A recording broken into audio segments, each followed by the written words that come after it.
So far, I think it is very important to recognize that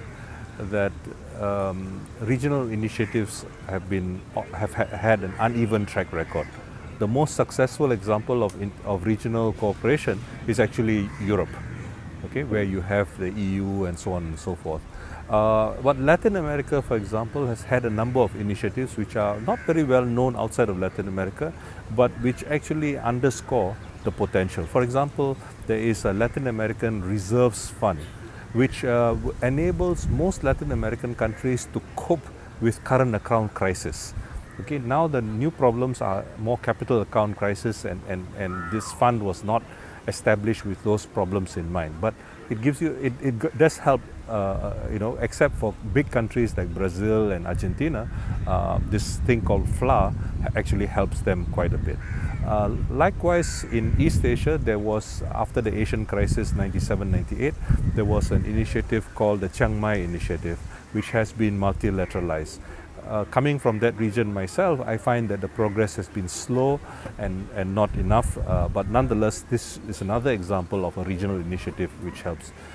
Within SAARC, of course, as you know, the politics of the region have undermined greater cooperation and so on and so forth. And unfortunately, in Africa, there are so many regional cooperation initiatives, many of which are competing with each other, that actually they have, to some extent, negated one another. And perhaps it is that region which needs the most in terms of significant solidarity. So I think, given the modest track record of regional cooperation, they are hardly in a position to challenge anybody else. So, but I do think that it's very important to recognize the value of multilateral organizations. And there is a real prospect now with the seduction, let me put it this way, of new arrangements, new plurilateral arrangements such as the G20, for some of the bigger developing countries to feel that they have arrived, that they are at the big table, don't forget about our other developing countries, and so on and so forth. And this is a real problem, that solidarity is being undermined, and that some of these countries will be very tempted to make special deals. And the existing multilateral organizations, even the World Trade Organization, as flawed and problematic as it is, nonetheless, right now, it is a multilateral organization where developing countries ostensibly have the right to veto. I think it is very important to recognize that at the level of serious proposals for systemic reform, under the last president of the General Assembly at the United Nations, he set up a commission which included people who are largely members of the establishment, but with an openness to thinking anew. And one of the members of this commission, for example, was Governor Reddy, whom now is recognized as having saved India from being much more exposed to the recent financial crisis. Now, the so-called Stiglitz Commission has come up with a whole range of ideas about alternative thinking on macroeconomics, alternative thinking on financial regulation, alternative thinking on international economic governance, and so on and so forth.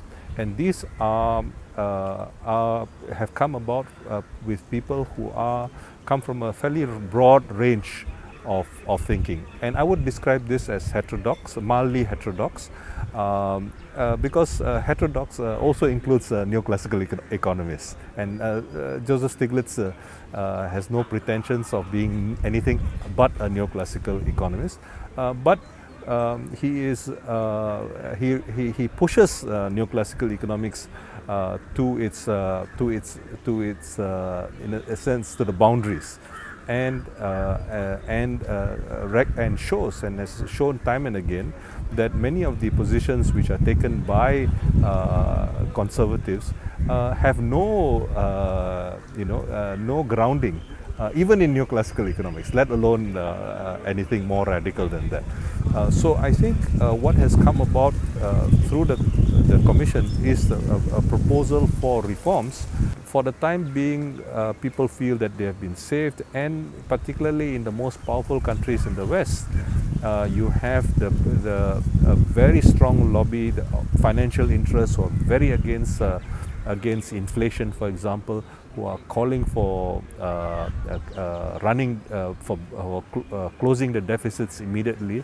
Now we know from historical experience what happened, for example, when Roosevelt began his second term in 1937. He tried to balance the budget, and the US went back into recession. So it is very important that this kind of intellectual challenge to the dominant paradigm be sustained. But unfortunately, every time there is a mild hope of recovery, this tends to be undermined. And so I think it is not clear to me that there will be serious rethinking.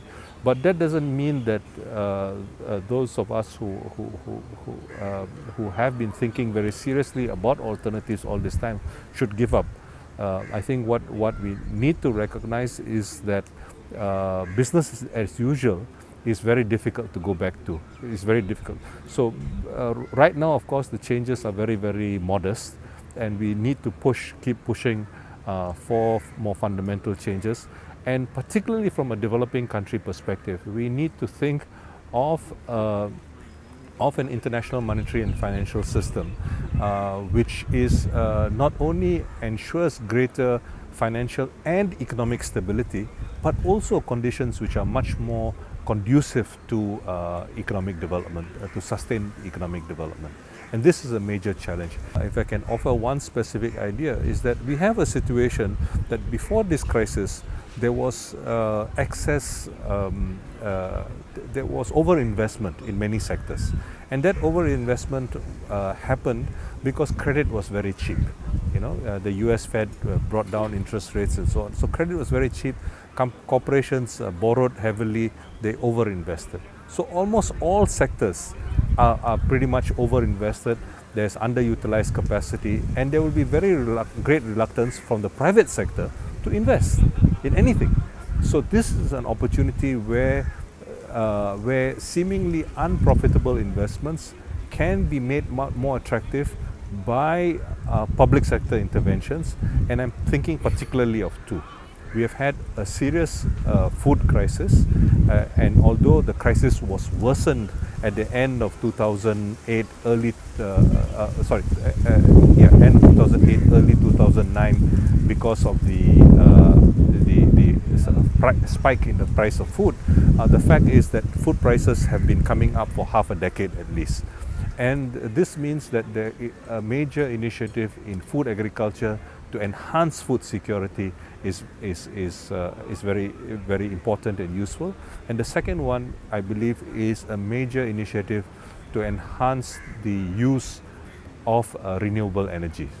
And of course, right now, although the comparative cost of renewable energy has come down significantly, they are still higher than fossil fuel energy. So you need some kind of specific incentives on a global basis, not just on a national basis, on a global basis, so that developing countries will turn to renewable energy not as a more expensive option, but as a comparable option, and thus contribute to trying to reduce greenhouse gas emissions and delay the process of global warming.